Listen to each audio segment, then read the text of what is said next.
Just what you've all been waiting for. The Rubecast to return. Yes, I'm here. I'm back. I'm back and freshly again. Completely off of social media.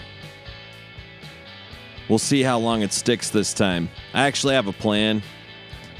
My dear wife is probably going to run, and this is a little tongue-in-cheek, but Ruben Cinema Official on Instagram, so I can keep up with the venues. That's it. She is much better at sorting through all of that kind of garbage than I am. I gotta tell you, I don't know about you, but your pal old Rube, yeah, I'm sick of sorting through garbage. Are you sick of sorting through garbage? And what I mean is content. I'm sick of that word. I'm going to tell you that right now. I'm sick of content. Oh, yeah, really dig your content. I've been getting unsolicited emails from people with really bad grammar telling me things like, 90% of podcasts never make it past the whatever episode. You know what? I should pull one up so I can share the joy of it with all the rest of you. I deleted it, but what I end up doing is asking, okay, how much does it cost? Like, oh yeah, wow, you've done really, I've accomplished some monumental achievement because I've sat in my basement and recorded 20 episodes of a podcast. That's such a huge achievement. I just did this because I enjoy it.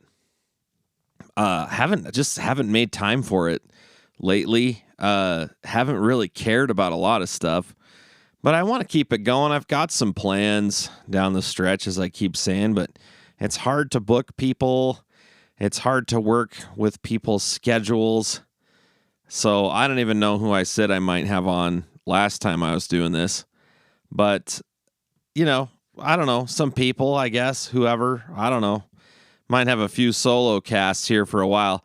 I have a good friend who's overseas right now that I'd really like to visit with. And I had this way to connect my old iPhone through my recording interface so I could talk on the phone and have it record straight to my computer. It's all a thing. It's a digital audio workstation. And now with my new iPhone and the new adapter that I have, it doesn't want to work how it was, and I haven't felt like getting into the settings, and I maybe go ask one of them kids at the Best Buy, or one of them young fellers at the music shop. Hey guys, how do I hook this up? Because if I can get that done, then what I can go ahead and do is I can go ahead and get some folks on the phone. We've done it once. We tried to call my dad, and it came through really good. So we'll see. I don't know. We'll see what happens. And so I think I'm going to call this episode, Do You Actually Know Anything? Now, I don't want to get into any epistemological musings here. It's how do we know things? What gives, let me just look it up. What gives you your sense of reality? Okay. Epistemology. That's kind of a cool word, huh? Let me look it up. The branch of philosophy that examines the nature, origin, and limits of knowledge. How do you know things? Theory of knowledge. It explores different types of knowledge, such as propositional knowledge about facts. Oh, that you can look it up yourself.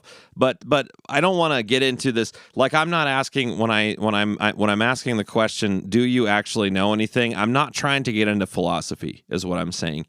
What I'm asking is, do you know anything based on the channels that you check? Used to be TV channels. What I mean are that your sources of information.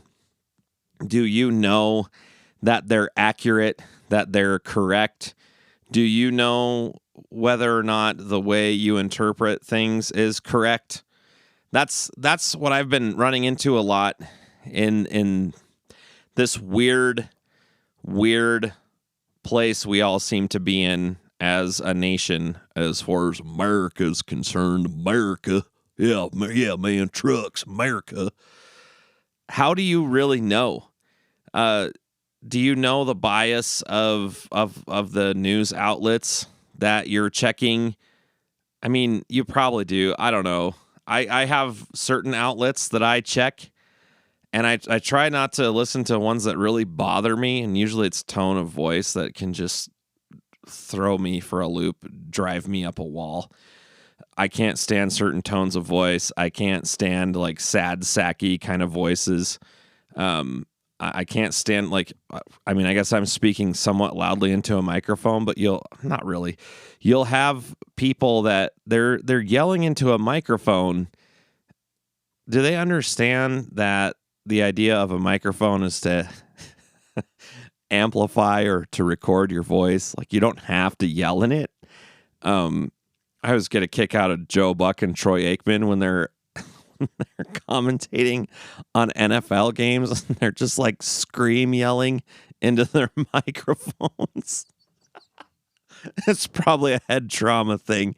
But anyway, and I can't do an example because my wife and daughter are asleep right now. And as a matter of fact, I'm going to do this new designer drug right on the air. It's a little thing called Tylenol PM. Welcome to middle age, everyone. You're experiencing it with me. And that right there was a liquid death. Not sponsored. Root beer wrath. I just, recommend. It's on a good deal at the old Costcopocalypse over there.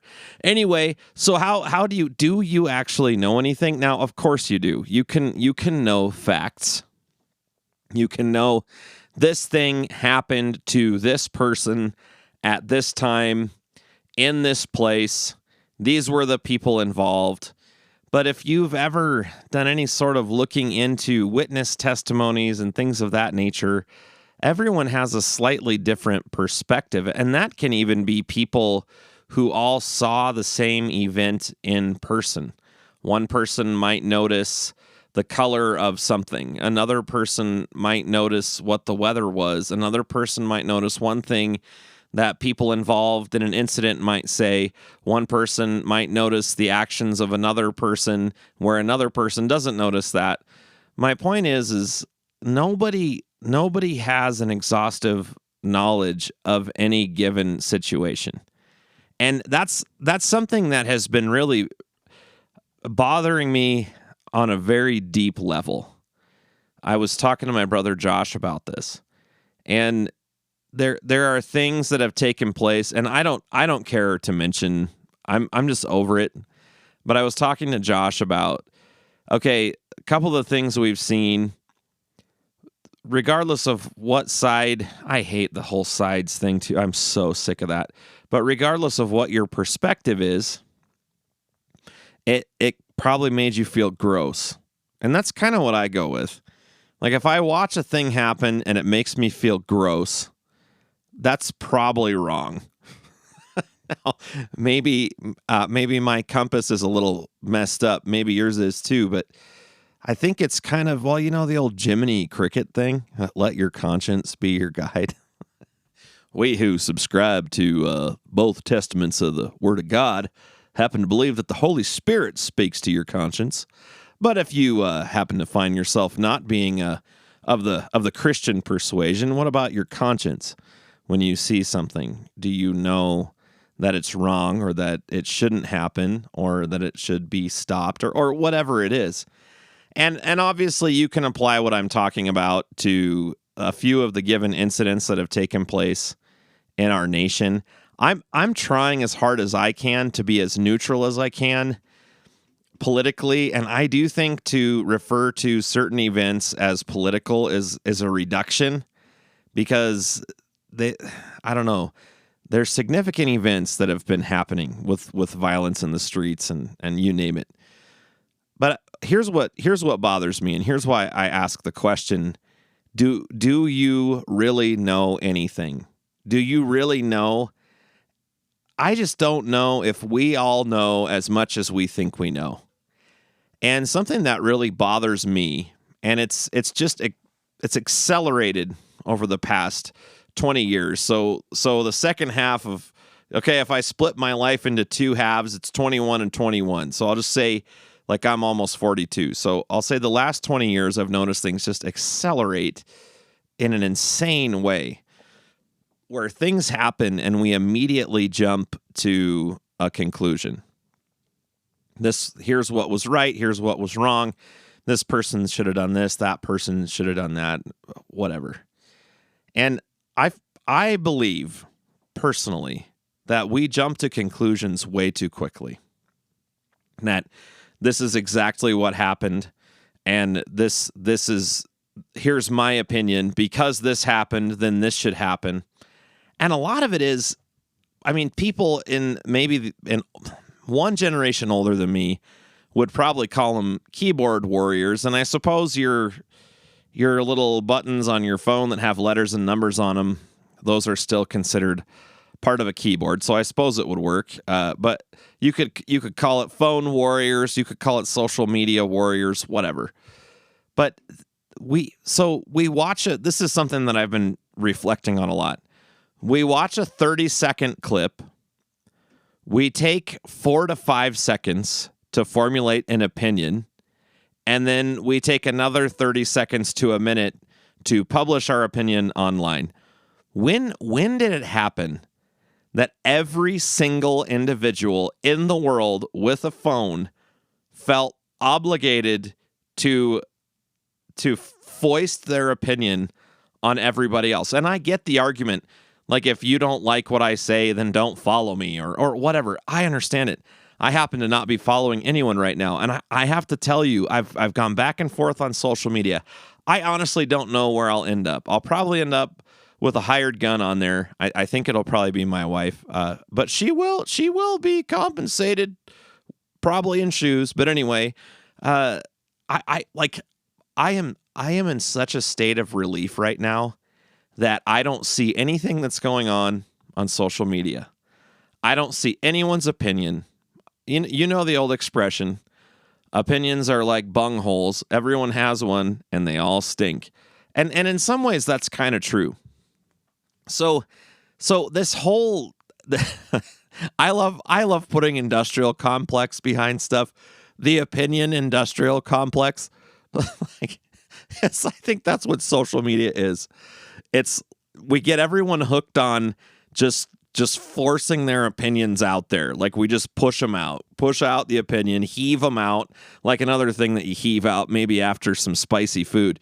Just heave it out and plop it out and throw it all over the place and rub it on the walls. And then get mad when people say it stinks. You know, I got to tell you, I don't really care. I don't care what the right-wingers think about what's going on. I don't care what the left-wingers think about what's going on. I don't care.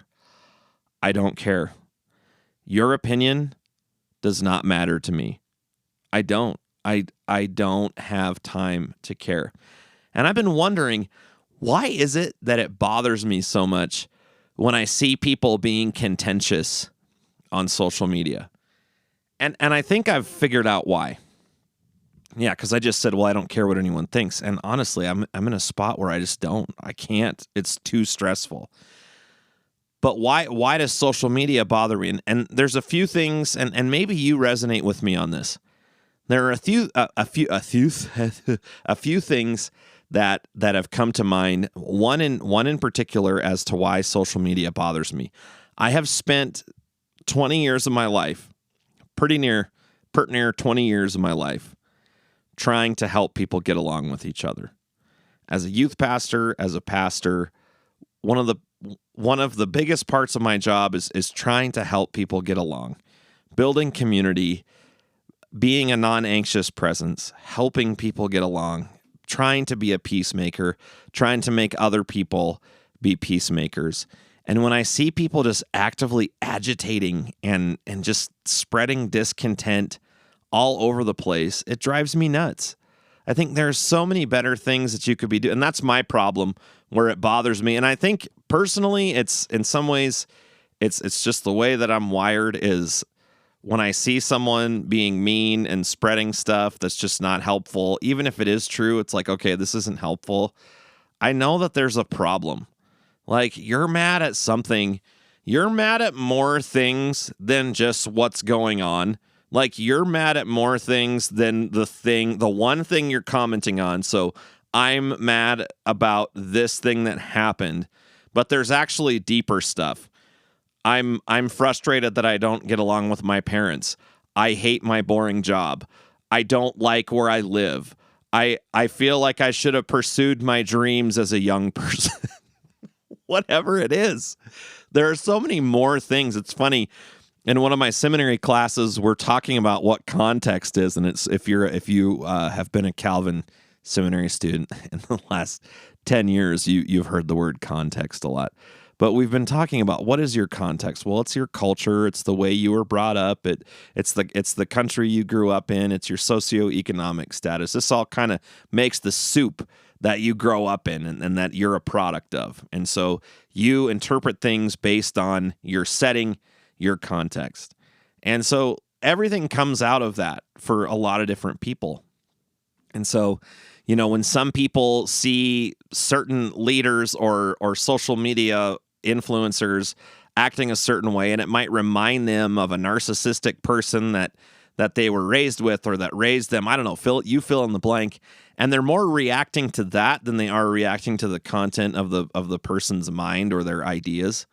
Just something to shoot for. I see people, or something to think about, I suppose. I see people on both sides of many given arguments that are just not nice. They're just not nice. I think we can probably come to a decent consensus that decorum is just totally gone. It's just a free-for-all. People just slamming each other and insulting each other, and you're this name and you're that name, you're this slur, you're that slur. And I don't just mean racial slurs. I mean there are slurs, political slurs that people use, and they paint people with a certain brush. And it's just not helpful. So I'm just really reflecting a lot on, especially just having the clarity that I usually get from just cutting the cord on social media. I'm just given that clarity and given that space that my mind has. I don't care what people think, but I do care about the people who think. I care about people. I care about the state of the person who is saying something. I care about how they're saying it. I care about the person. I don't necessarily care about all their ideas, because there are so many ideas out there. You can't care about all of them. I mean, I might like to hear your ideas. I hope that my ideas, whatever, I haven't really given you any new ideas, by the way. There's nothing new under the sun. Go look that up. But maybe the way I'm communicating this to you right now will make you think about something. Maybe it'll make you think, how do I know what I know? Is the one person that I always listen to and the one person whose lens I interpret world events through, is that person accurate, or are they a little bit kind of spinny? Are they a little slanted as to how they interpret things? I listen to some people and they immediately go to their own biases. So they'll say this happened, and then they'll tack all their own biases on the end of it. Now, I've heard of a thing called ground news. I believe that's what it is. I'm really considering subscribing to it and taking the time I was spending on social media for that and just actually reading news, because what they do is they kind of give every outlet a score. This one leans left, this one leans right, this one's more centrist, this one's center left, this one's center right, and so on. And I think, man, I just want to know what's happening. When did I don't know this. I'm asking a question. Maybe someone can comment this, but when did the era of this is what happened in the world today end? What I mean is, did it not used to be that the news people would just report the news? And I probably sound like that 60 Minutes guy from when I was a kid. When I was a kid, all I had was a rock and a cow pie, and I was happy. But you know what I mean. When did that happen? When was that? I'm sure it's been traced and tracked, and And maybe it was that opinions became more popular than facts. I mean, I suppose that makes sense. Not only do we hear the facts, but we want to hear a bunch of people fight about the facts. When I tune into any sort of news program, as I like to say, a program, tune in, I should turn it in. But when I tune into any news show and it's a group of people loud talking over each other, I'm not watching that. I'm not watching it. I'll give you another thing. I do not subscribe to YouTube channels who don't capitalize the name of their channel correctly. If it's like all lowercase and they're trying to be artsy, then maybe. If it's all uppercase, I feel like they're yelling at me. Reference to my dear sweet brother-in-law, Josh, and his wife, Erin. We joke about people who type in all caps. You know who they are. It feels like you're being yelled at.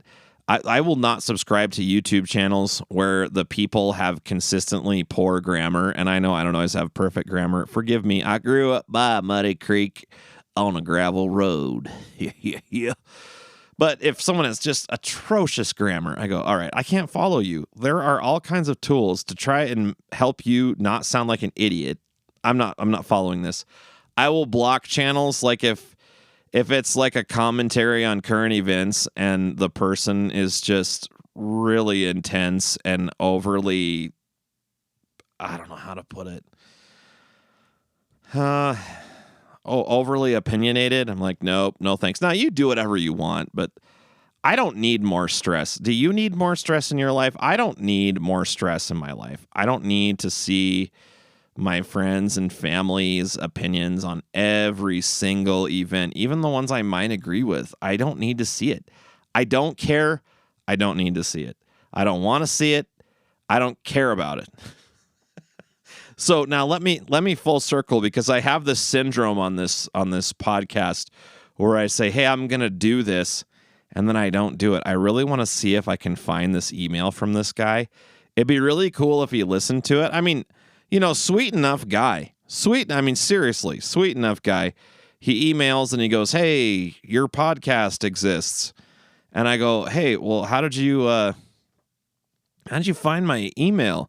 He goes, oh, it's listed as your contact on your podcast. I go, oh, that's cool. It's nice to know when you list a contact email that it in fact does get heard. No, not heard. It does get received as information. That okay, cool. You actually saw that my email was on my page. I think it got deleted. I delete emails so fast, like it would make your head spin, because I just don't care. I don't care.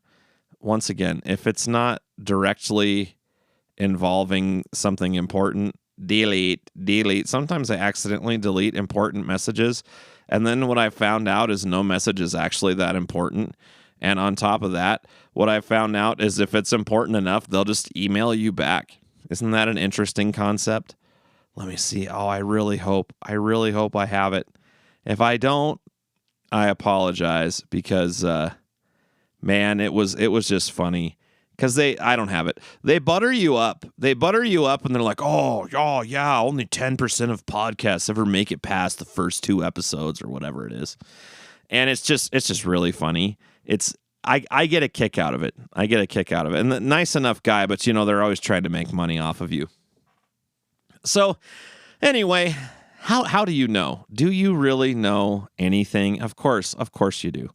I suppose it's a clickbait title, and I won't be sharing this on Instagram because that account is dead and gone. Be looking for Ruben Cinema Official, because I think that'll come up. It'll help, because my wife, she's so awesome. Hey, Val, I hope you're listening to this. Hey, Zoe, hope you're listening to this too, daughter, in the car. It's me, your dad. And Val, I'm your husband, and I love you. Anyway, but Val, she will be able to sort through things, and I don't know what happens. It's this weird thing. It's like a habit, like just tapping that all-seeing eye of Mordor. and you're going like, I don't have anything else to do. I'll just tap on this. I'll tap this, and I'm gonna tap this app, and then I'll look at Instagram. Anyway, just doesn't help. So I guess maybe I would encourage you. I suppose I am in some ways almost bringing this to a point of application, just general. Excuse me, it's what I do for a living. But okay. So you don't know everything. I know. It's a shock. It's shocked me when I found out that I didn't know everything. When my parents got smarter and smarter as I got older and older, and I understood more and more why they did what they did and why they didn't do what they didn't do, they just got so much more intelligent. Oh no, duh, it was me. Like, I'm growing up and realizing that as grown-ups they had to make decisions that I didn't understand at the time.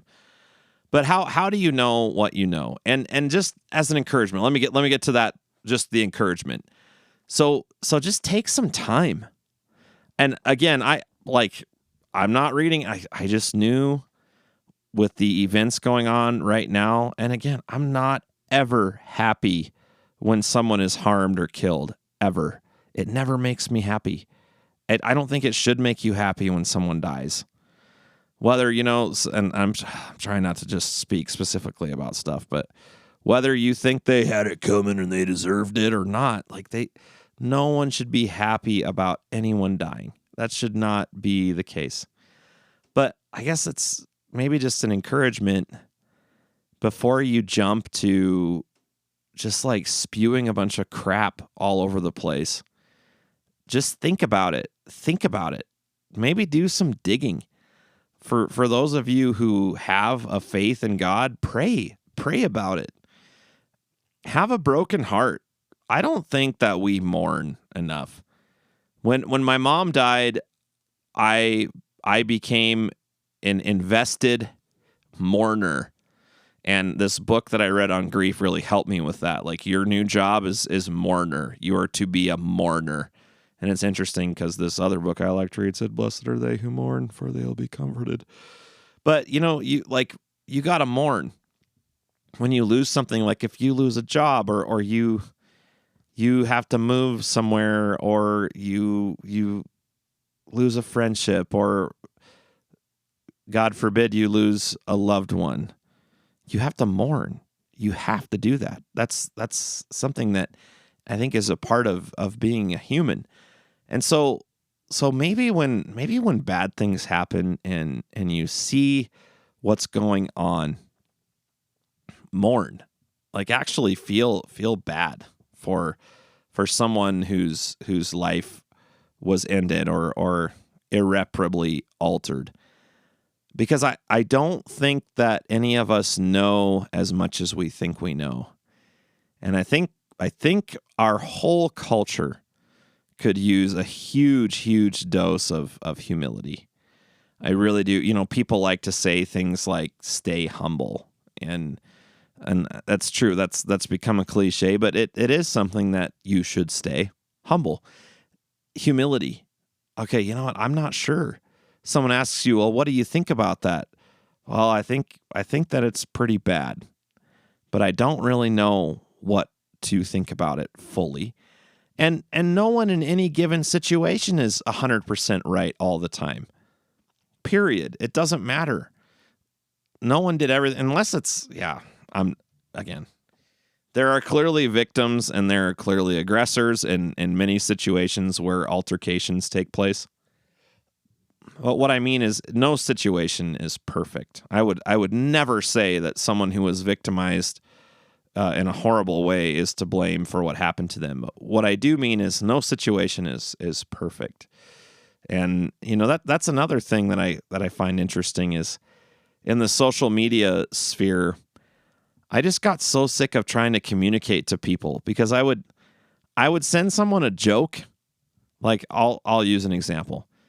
Someone that I know posted something from a band that is very well known and makes lots of money and has a certain ideology. And I go, yeah, that's an interesting ideology. I said something to this effect. interesting ideology for someone who charges so much money for tickets, and I hurt their feelings, and I was genuinely sorry for doing that. But like I just joke around with people, and then I try to, and then jokes turn into like I'm offended and I'm hurt, and I'm like, I'm just saying dumb stuff, and maybe I need to be more responsible with how I say things. I don't know. Anyway, how do you know things? How do you do? I mean, you could even ask yourself this question: do I actually know what is happening? Do I really know exactly what is going on? I mean, news people editorialize like it's going out of style. I mean, it's everything. Here's what happened. What do you think about it, Bill? It's like, oh, really? Does Bill have to think things about what happened? Can't we just know what happened and draw our own conclusions? Can that be a thing? I think it can. And I think we all ought to do a little bit more work. I think that's what I'm going to use the time. And I hadn't spent too much time on social media, but the time I did spend, it always bothers me. It just bothers me that, again, I don't care. I don't care what you think. But the way you say it, the way you communicate your thoughts and your opinions, if it's unhelpful, that just bothers me.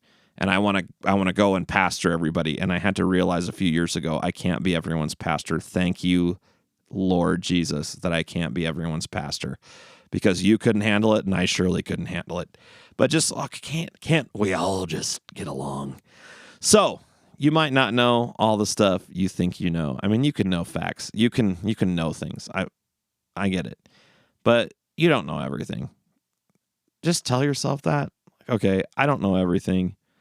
I know how I feel. I know how what I saw makes me feel. But I don't really know. I don't have an exhaustive knowledge of this. And just approach things in humility. Like, I don't know, maybe think before we speak. I'm not always good at that.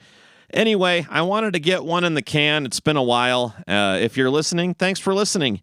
This will be one of the only ways that you hear from me, unless my team and I get a different social media account up that I don't ever want to see. It doesn't help me. Anyway, I don't want to get into that discussion again. I've talked about it before. Everyone has their opinion about that I don't care about as well. So, hope you had fun. Hope you enjoyed this 30-plus minute rant about whether or not you know things and how dumb social media is, or whatever. I don't know. You know what? It's time to be done. I hope you're doing great. Thanks for tuning in.